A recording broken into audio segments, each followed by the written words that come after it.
Okay, may tanong dito. Nag-text. Hi, ask ko lang if they are worried na mabansagan silang sore losers if they push a manual recount? Mga sir, kasi marami pong nagre-request ng mga netizens natin ngayon na nanonood na kung pwede daw, i-flash natin yung mismong batas, babasahin natin, and then kung pwedeng pakihimay-himay para mas maintindihan daw po nila. Okay. So, Section 31 of Republic Act 9369. Sandali lang, Boss Dada. Subukan lang natin if the technical team can help us. No? Kahit even if it takes time, can you please find a way to copy-paste the pertinent law? Section 31 of 9369. Pero go ahead and read it. Pahabol na lang natin yung graphics na yan. Yeah. Dito sa SMNI ngayon, i-flash natin sa screen. In the Philippines, mandates the manual counting of votes within the automated election system. It requires that during the counting, the chairman or poll clerk and third member of the Board of Election Inspector read the individual ballots aloud and manually tally the votes in view of watchers and the public. This ensures transparency and verifiability despite the use of vote counting machines or VCMs or automated counting machines or ECM. RA 9369 amended RA 8436 to reinstate manual counting as part of the AES, emphasizing that the manual count should be done simultaneously with the automated tally and be visible to the public.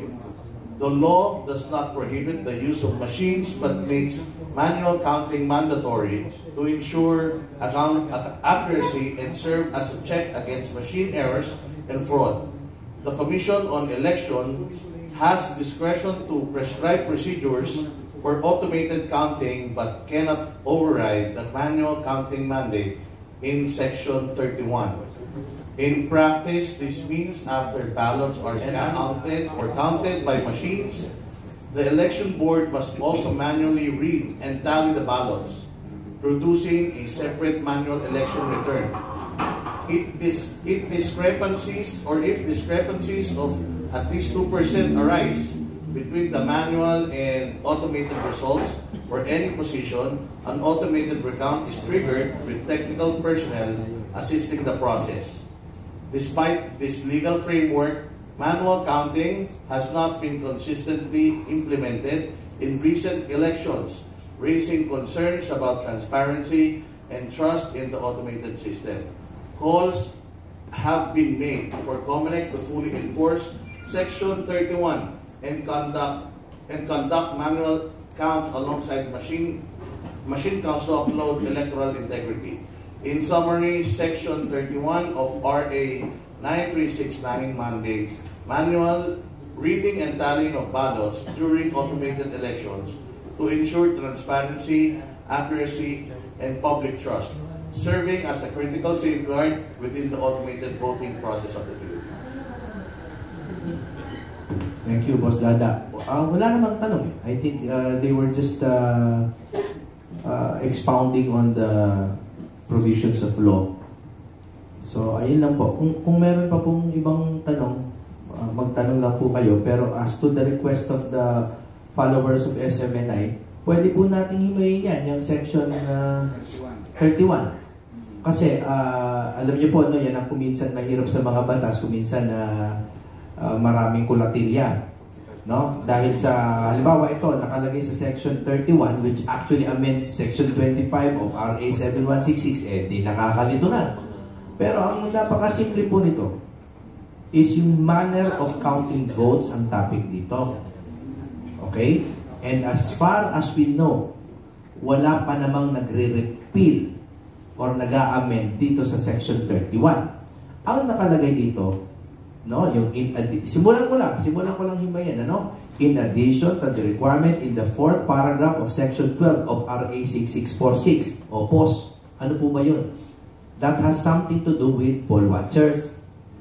Okay. And section 210 of the OAC, Omnibus Election Code. Ano po ba yun? Okay? Yun naman ay may kinalaman sa manner of counting votes na manual. Na may nakalagay pa nga dyan, yung balota, sinastack yan by the 100s, nilalagyan ng rubber band. Nakalagay po yan sa batas. Kahit sabihin po ng iba na outdated, wala po tayong magagawa. Yan po ang nakalagay sa batas. Okay? Nakalagay din, in reading the official ballots during the counting. O dun pa lang, pwede na tayong tumigil dun.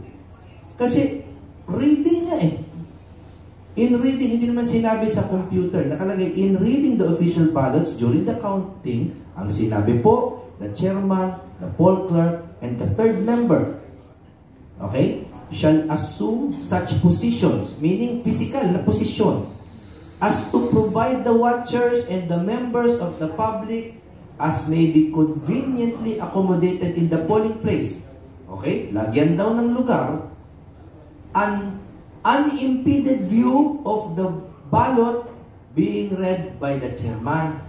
Binabasa po ng chairman at binabantayan ng poll watcher. Okay, sabi niyo po, ay request po ito ni Boss Dada ng kanyang mga follower. Hinihimay natin. Okay? Na meron daw poll watcher na binabantayan yung binabasa out loud ng chairman. Okay? Of the election return and the tally board. O di may tally board. No, pasensya na kayo, tumataas ang boses ko kasi napaka-simple po eh. May tally board being simultaneously accomplished by the poll clerk and the third member respectively without touching any of these election documents. May malabo po ba?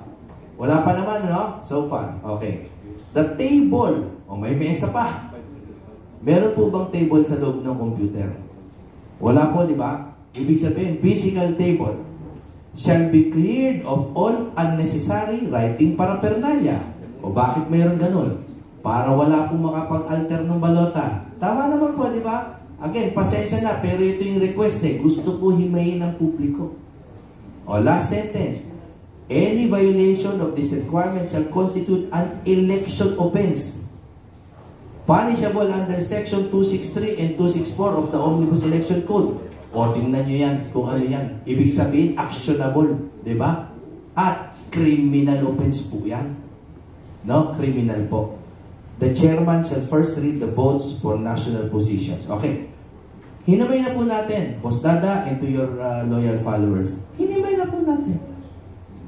Wala pong ambiguity yung batas. It mentions a reading by the chairman. It mentions a tally board by the poll clerk or under the custody of the poll clerk. It mentions poll watchers na sinusubaybayan yung ginagawa ng chairman at ng poll clerk at the third member. Wala pong malabo dun sa batas. That is why, as by final statement, we are not asking for manual recount. We are asking for manual count as provided by the pertinent laws. Hindi po kami umahanap ng position to the responsible media men. Pakiulit-ulit po yan. We are open to ridicule. It's okay. That's part of the game. Pero, protektahan nyo hindi kami kundi yung katotohanan man lang. Hindi kami humahanap ng posisyon. We are here in our capacity not as candidates but as lawyers. Okay? Insisting on the enforcement of the law. Okay, may tanong dito. Nag-text. Hi, ask ko lang if they are worried na mabansagan silang sore losers if they push a manual recount. Would they expect na yung manual count could lead to an increase in votes sa Duterte slate? No? Ang nagtanong nito, kapatid, ay si Red Mendoza ng Manila Times. Okay, shoot. Ikaw muna answer, kapatid. Well, kaya ko po inuulit-ulit. Dahil, bagamat maaaring may magbansag sa amin na sore loser, that is part of the game. No? Pero we do not want to provide them any basis for such an accusation. Yun lang po. They can call us anything. Karapatan nila yan eh. We, as far as last check, we are still in a democracy which guarantees free speech. So, di bansagan nila kami. Pero at least, On record, inuulit-ulit po namin. Ang sore loser po means naghahanap pa rin ng posisyon, naghahabol. Hindi po. Ang sore loser, ibig sabihin po, may pinatatanggal. Hindi rin po kami nagpapatanggal ng kahit sinong nanalo. Kami po, prospective na nga ang hinahanap namin the prospective application. Maraming salamat po. No? Na, simulan nyo na yung pagbibilang. Nakalagay naman sa batas. Bilangin nyo na po yung balota, trabaho po ninyo yan. What?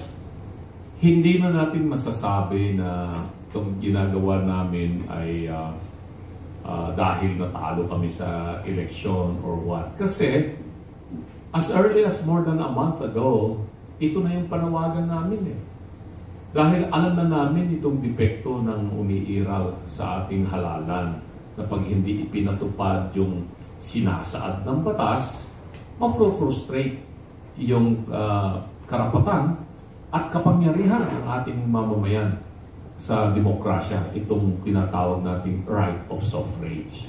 So, sa dami-dami po ng nananawagan sa amin, mananahimik na lang ba kami at i-ignore namin, babaliwalain na lamang ba namin itong panawagan ng milyong-milyong mga supporters at nagsakripisyo sa amin na tingnan naman yung aming sakripisyo sa inyo. Ganun ang panawagan nila Magpunta ka sa lahat ng mga sites na masasabi natin, kahit na kayo na mga vloggers, yun din po ang panawagan po nila. Kaya bilang mga abogado, tinitignan namin ano ba ang legal na pamamaraan para matugunan itong panawagan ng ating milyong-milyong mga kababayan dito sa nangyari sa halalan. Kasi ako nga mismo, biktima po ako nitong depektibong teknolohiya na ginamit. Nakita nyo naman po yun. No? Kaya bilang isang may konting kaalaman sa batas, no? Hindi namin nga sinasabi, walang nag-claim sa amin dito. Kaya kung nag-claim kami ng posisyon, election protest yung aming isasampa. Pero hindi po kami magsasampa ng election protest. Hindi naman kami humihingi ng suspension of the proclamation of winners na gagawin po yan ng COMELEC bukas. Pagkatapos po nilang makanvas, ewan ko kung abutin pa nila yung 100% na canvas. Pero if they have already canvassed so many certificates, pwede sila mag-proclaim pag makikita naman na hindi na mamimiligro, magbabago ang resulta. Ang ginagawa lang po namin dito ay yung tama na implementasyon ng batas at yung karapatan nating malaman ang katotohanan kasi nasa saligang batas natin yan The right of information of matters of public concern at iyon ay dapat po nating alamin ang katotohanan. Kaya yung binabanggit nga natin, yung overvotes na lang ang pag-usapan natin, 16.8. Tama po ba? Buksan ng COMELEC po yung overvotes na yan. Alam nila kung saan mga certificate of canvas areas itong nangyari na ito. 16.8 million, hindi po biro yan na numero. At tignan kung talaga bang nagkaroon ng ganong overvote at hindi binilang. Dahil nung nakarang halalan nga, kulang 2 million yung overvotes Bakit ngayon ang overvotes umaabot ng 16.8 million? At kung bubuksan po ninyo yung website ng COMELEC, tignan po ninyo yung website ng COMELEC. Yung mga statistics na nilalabas po nila doon sa website at i-compare nyo sa mga certificates of canvas, actual na certificates of canvas galing sa mga iba't ibang mga cities or provinces or districts dito sa Metro Manila, ay hindi magkatugma. Yung mga lumalabas po roon na mga estatistiko. So, nalilito ang taong bayan. Nakakadagdag ng kalituhan yung nasa COMELEC website as to the number of itong overvotes na dapat yun ay the total number of voters na yung boto nila hindi napilang. Things like that. So, ito ang pag-aaralan namin tulad ng sinabi ko sa inyo kanina. Medyo masalimuot talaga itong issue na ito. But bilang mga abogado at bilang naging kandidato sa eleksyon na ito, siguro ay obligasyon po namin na may paliwanag ng tama sa ating mga kababayan. At dahil nagsakripisyo naman po sila ng malaki, nakipaglaban po sila sa amin. No? Pustapat po nila yung kanilang buhay at karangalan dito. Tapos mananahimik na lang ba po kami dahil lumabas na hindi po kami nahalal at hindi nanalo sa eleksyon. Hindi po tayo ganun. Tulad ng binanggit ko po, Well, hindi man po tayo nagwagi sa halalan na ito, pero hindi po tapos ang laban para sa karapatan at para sa bayang Pilipinas at mga mamamayang Pilipino.